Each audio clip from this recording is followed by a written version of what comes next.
Mis papás le dijeron a medio colegio que mi hija de 12 años era una ladrona.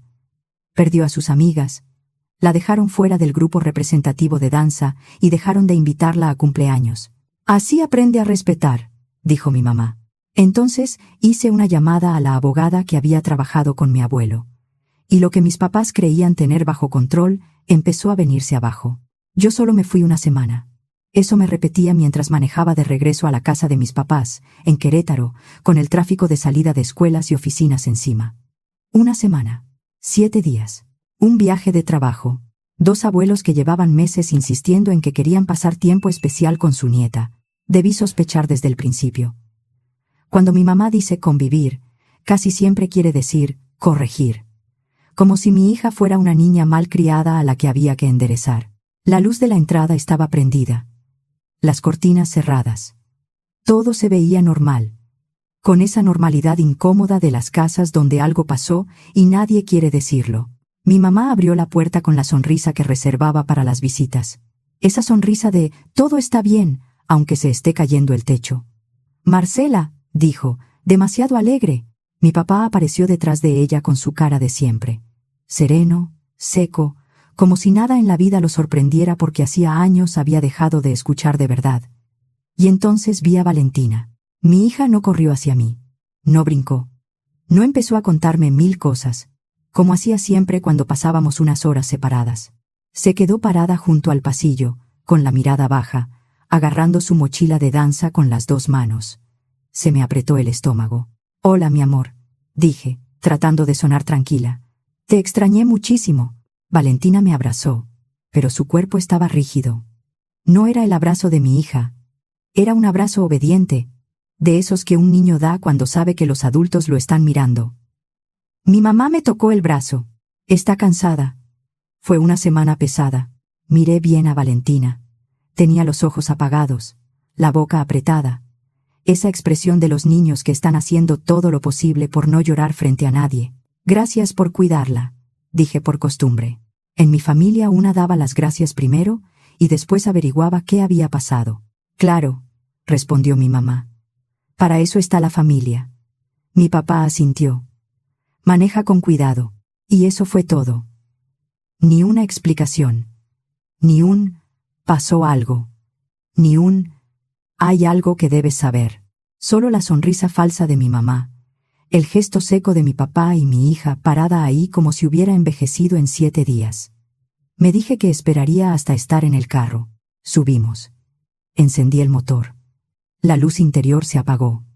Valentina se quedó mirando por la ventana. Yo manejé despacio, sin presionarla. «¿Cómo te fue, mi amor? ¿Cómo estás?» «Bien», dijo. Una palabra seca, ensayada. «No estaba bien. ¿Dormiste bien?» «Sí». «¿Te divertiste con tus abuelos?» «Sí». 2 respuestas cortas, como si estuviera contestando algo que quería terminar rápido. Tragué saliva. «¿Y danza?» «Tu presentación es en unos días, ¿no?» No respondió de inmediato. La vi de reojo.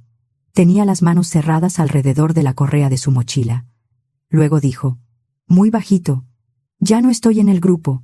Sentí como si algo me golpeara por dentro. «¿Cómo que ya no estás en el grupo?» «Me sacaron», lo dijo sin fuerza, como si estuviera repitiendo algo que ya le habían explicado demasiadas veces. Apreté el volante.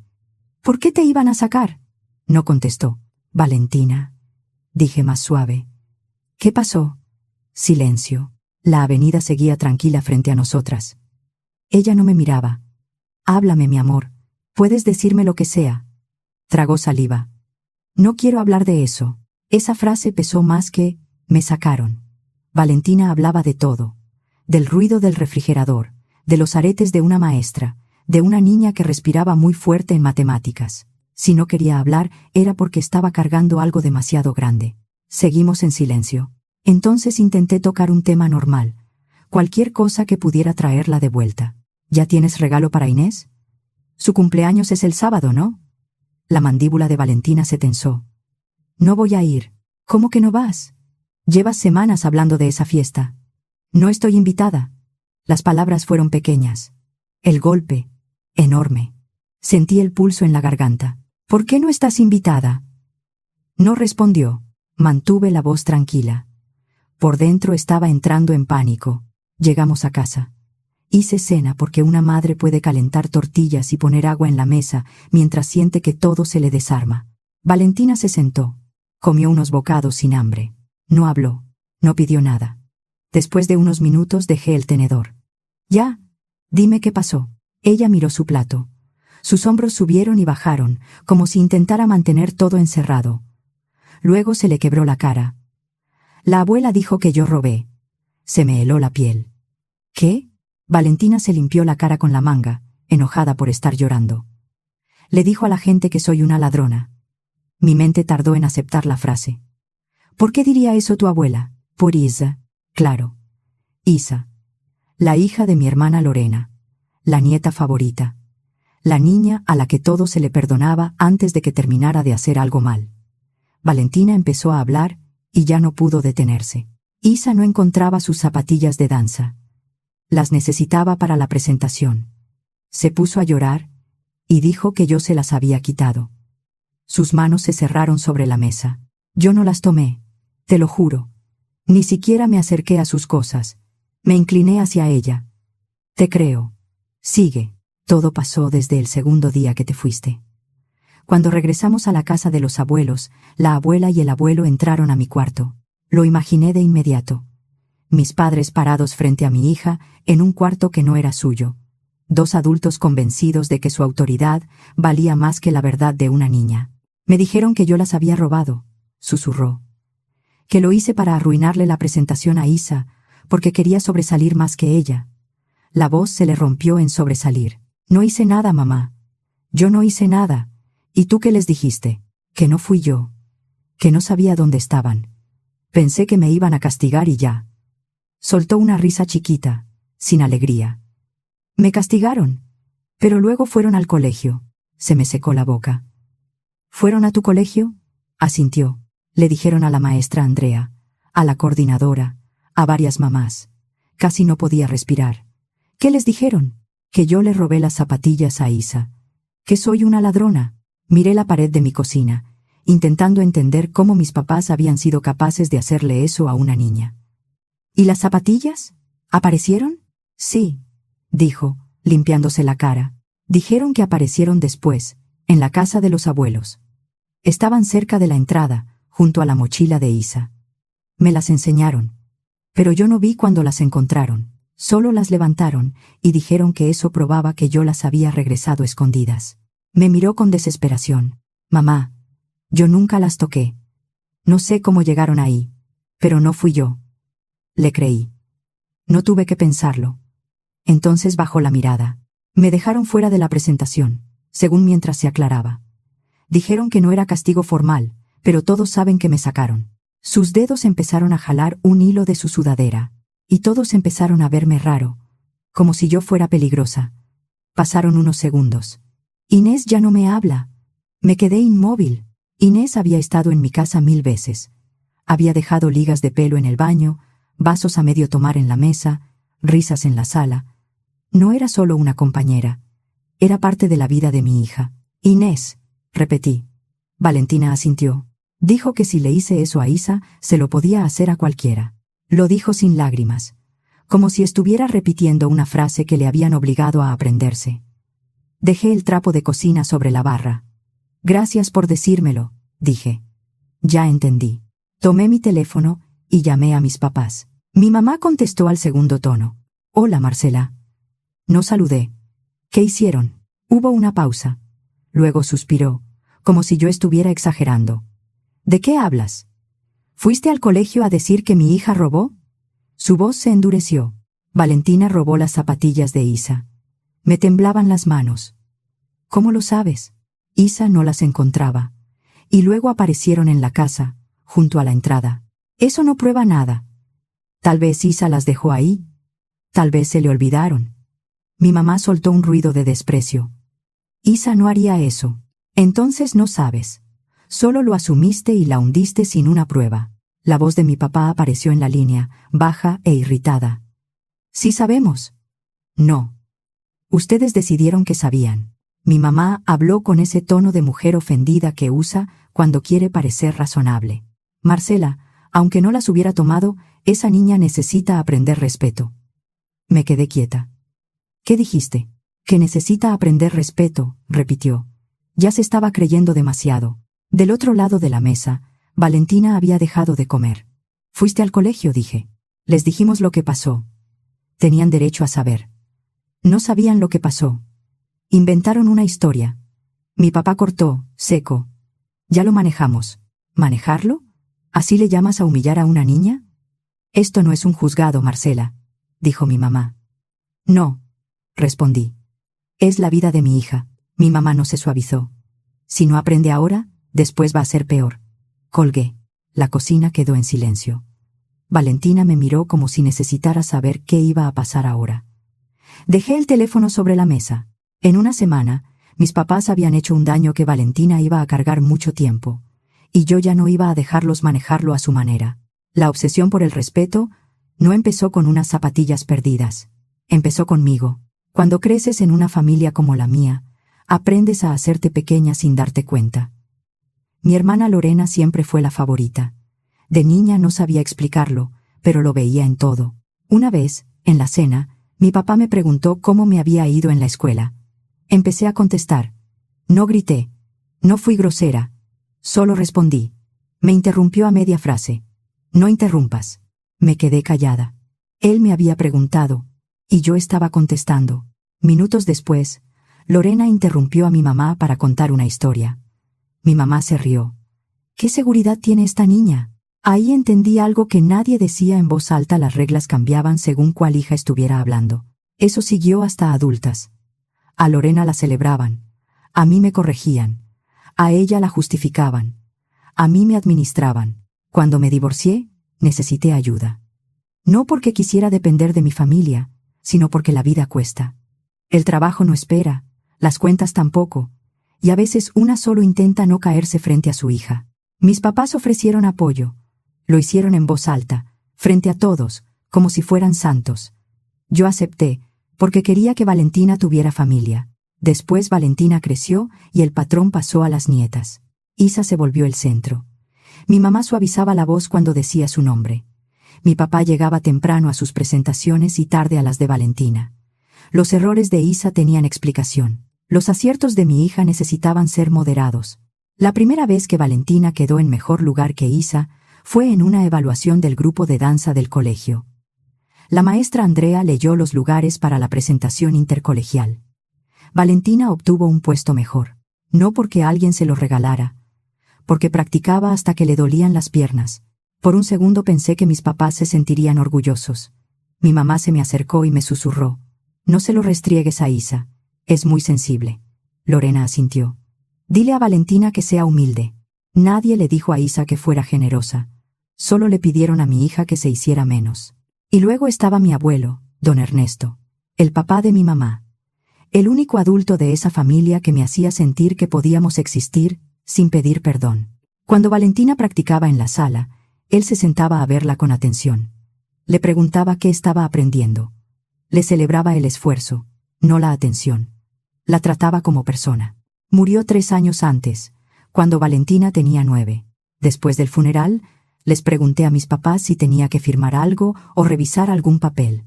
Mi mamá movió la mano. No, nosotros nos encargamos. Todo está arreglado, agregó mi papá. Yo estaba de duelo, cansada y acostumbrada a no cuestionarlos. Lo acepté. No sabía entonces lo que sé ahora. Cuando mis papás dicen arreglado, muchas veces quieren decir bajo nuestro control. Esa noche no dormí.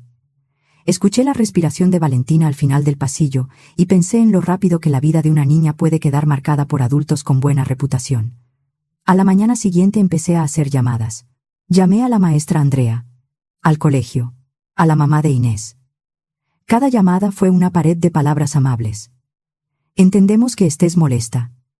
Tenemos que cuidar la convivencia. Tus papás parecían muy seguros.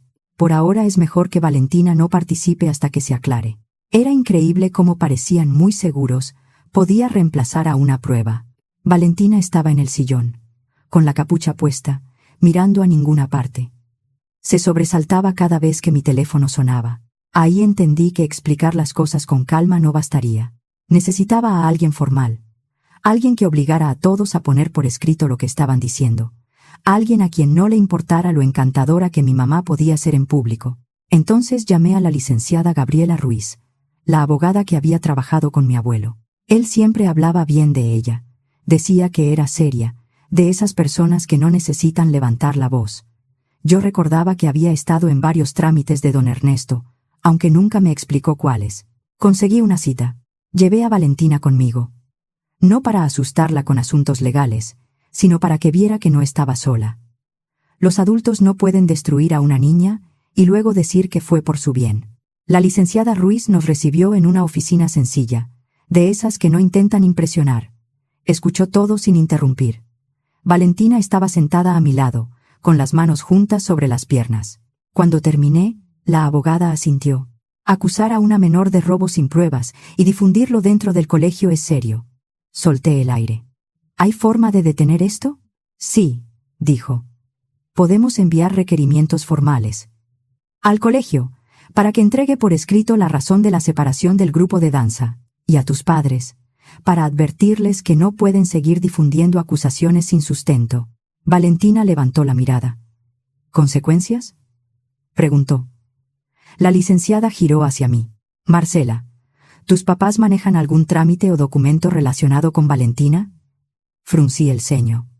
No, nada. Sus ojos se afinaron un poco. Entonces, ¿quién está administrando el fideicomiso? Parpadeé. ¿Qué fideicomiso? Me miró unos segundos. El fideicomiso educativo que tu abuelo dejó para Valentina. Yo participé en la Constitución. Por eso me sonó tu apellido cuando llamaste. Se me heló el cuerpo. No hay ningún fideicomiso, dije, porque eso creía. Me sorprende que no lo sepas. Mis papás me dijeron que todo estaba arreglado. La licenciada se recargó en su silla. Tu abuelo era muy cuidadoso con esos temas. No puedo darte detalles sin revisar el expediente, pero recuerdo que dejó instrucciones para Valentina. Si tus padres quedaron como autorizados para solicitar disposiciones, vamos a pedir documentos y rendición de cuentas al banco. Sentí que algo se abría dentro de mí. Una puerta hacia un problema que yo ni siquiera sabía que existía. Mandaremos 2 cosas, dijo. Un requerimiento para obtener documentos y movimientos del fideicomiso. Y una advertencia formal por las acusaciones contra tu hija. Valentina la miraba como si no pudiera creer que un adulto pudiera hablarle así a otros adultos. La licenciada me explicó que no se trataba de ir a pelear a gritos con nadie. Se trataba de obligarlos a firmar lo que antes decían en pasillos y llamadas. Cuando alguien tiene que ponerlo por escrito, se cuida más, dijo. Esa frase se me quedó grabada. Mis papás eran fuertes en la sala, en la comida familiar, frente a una niña. Frente a un documento, ya no parecían tan seguros. Después de la cita fui al colegio. Me senté frente a la coordinadora de secundaria y una persona de dirección. Sonrieron con cortesía y hablaron de inquietudes. Mantuve la voz firme. No tienen pruebas. No pueden dejar a mi hija fuera de una actividad por un rumor. Vi cómo cambiaron de postura cuando dije abogada, responsabilidad y por escrito. Al día siguiente Valentina intentó ir al colegio, pero antes del mediodía me llamó la coordinación para que fuera por ella. La encontré en la oficina, pálida, con los ojos hinchados. La llevé por un helado, no porque un helado arregle una difamación, sino porque a veces hay que recordarle a una niña que todavía existe algo bueno fuera del daño. Cuando llegué por ella al colegio, no salió caminando normal. Salió mirando el piso, pegada a la pared, como si quisiera pasar sin que nadie la viera. 2 niñas que estaban junto a la fuente dejaron de hablar cuando la vieron. Una escondió el celular demasiado rápido. Valentina lo notó. Yo también. No dije nada ahí. Solo le abrí la puerta del carro y esperé a que se subiera. Pero por dentro entendí que el daño ya no estaba en una sola acusación. Estaba en cada mirada, en cada silencio raro, en cada adulto que prefería no meterse porque era más cómodo. Creerle a 2 abuelos seguros de sí mismos que escuchar a una niña asustada. En el carro, dijo bajito. ¿Crees que algún día me van a creer? La miré por el retrovisor. Sí, pero necesitamos pruebas. 2 días después, la licenciada Ruiz envió las cartas. Mis papás llamaron esa misma tarde. Mi mamá ni siquiera fingió tranquilidad. ¿Así tratas a tu familia? ¿Mandando abogados? Yo mantuve la voz baja. Contesten la carta. Mi papá tomó el teléfono. Si querías papeles, podías pedirlos. Los papeles no son tuyos, soltó mi mamá desde el fondo. Tú no heredaste nada. Llamaron ladrona a mi hija frente al colegio. No hablaron conmigo antes de hundirla. Ahora no me pidan calma.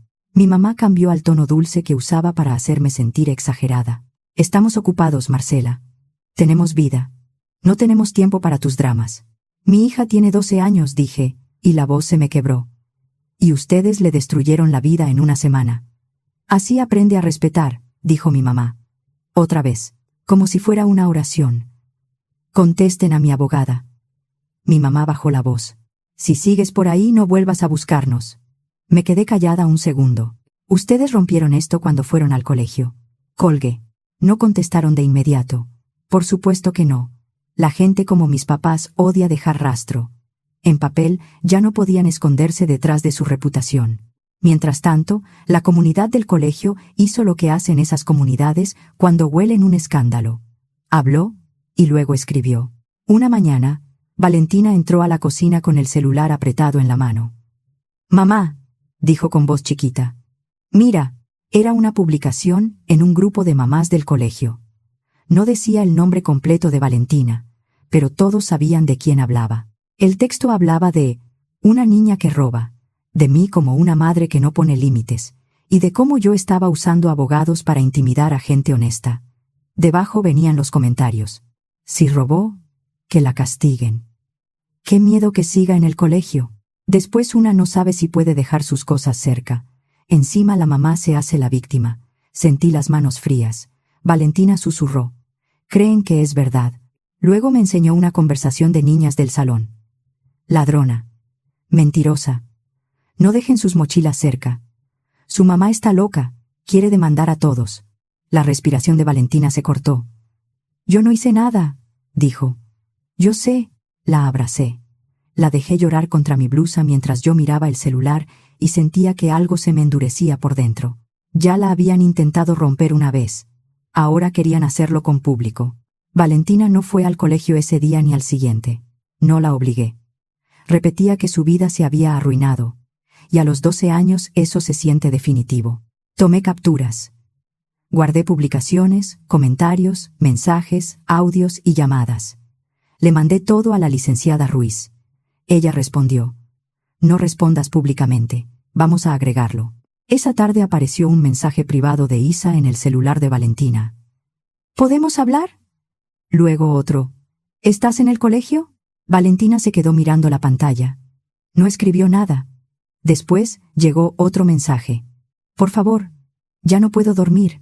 Valentina me miró con los ojos vidriosos. ¿Qué hago? No vas a hablar con ella a solas. Si quiere hablar, será donde yo pueda verte. Asintió. Llamé al colegio y avisé que iríamos a recoger tareas y cuadernos. En la entrada, Valentina llevaba la capucha puesta y las manos escondidas en las mangas. La recepcionista sonrió sin mirarnos de frente. Isa estaba cerca de la oficina. Al vernos, se quedó parada. Se puso pálida y luego roja. ¿Podemos hablar?, preguntó en voz baja. Valentina asintió. Isa me miró. A solas. Pueden hablar donde yo las vea, dije. Isa dudó, pero aceptó. Caminaron unos pasos hasta quedar cerca de las puertas de vidrio. Yo podía verlas, aunque no oírlas. Valentina se metió el celular en la bolsa de la sudadera. En ese momento pensé que era un gesto nervioso. Hablaron 1 o 2 minutos. Isa se retorcía la correa de la mochila. Valentina casi no se movía. Luego mi hija volvió hacia mí. Tenía la cara sin color. Confesó, dijo. Mantuve la voz estable. ¿Qué confesó? Lo grabé. ¿La grabaste? Asintió rápido. Antes de acercarme puse grabar. Porque nadie me cree. Volvimos a casa. En la mesa de la cocina dejó el celular entre las dos. Le tembló el dedo cuando puso reproducir. La voz de Isa salió apretada. Dijo que no encontraba sus zapatillas, que se asustó y que culpó a Valentina porque tenía miedo de que la regañaran antes de la presentación. Luego bajó la voz. Después las encontré en mi mochila, en casa de los abuelos. Creo que se me olvidó que las había guardado ahí. Hubo una pausa. Isa respiró como si estuviera llorando. Yo quería decirlo, siguió, Pero mi abuela me dijo que ya no dijera nada, que ya estaba hecho, que a Valentina le iba a servir para aprender a respetar, que no le convenía a nadie moverle más. Valentina levantó la cabeza de golpe. La voz de Isa se hizo más pequeña. Yo no quería que todos te odiaran. Perdón.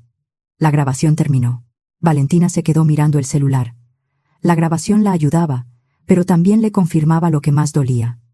Entonces sí sabían, susurró. Le cubrí la mano con la mía. Tenía los dedos helados. Sí, dije. Sabían. Al día siguiente tampoco fue al colegio. No la obligué. La licenciada Ruiz pidió que no enviáramos la grabación a nadie más. Primero la escuchó ella. Luego solicitó una reunión formal en el colegio, con dirección y un acta interna.